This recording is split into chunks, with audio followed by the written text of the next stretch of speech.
Hello friends, welcome to Creative Medicine. In this lecture, we will learn about. Hello friends, let us now learn Cushing syndrome. In the Cushing syndrome, what is the effect of mineralocorticoids and the aldosterone? What are the levels of aldosterone and epinephrine in a patient with Cushing syndrome?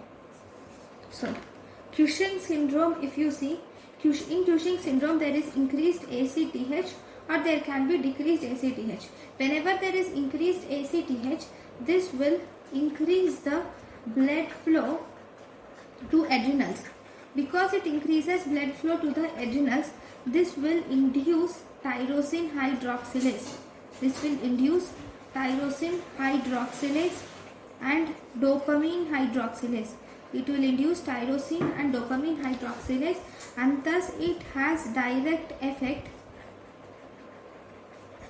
on and thus it will increase norepinephrine and epinephrine. Okay, now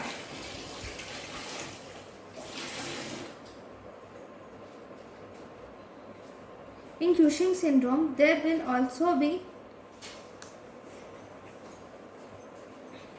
stimulation of mineralocorticoid slightly, so as a result you will see increased aldosterone will also be seen.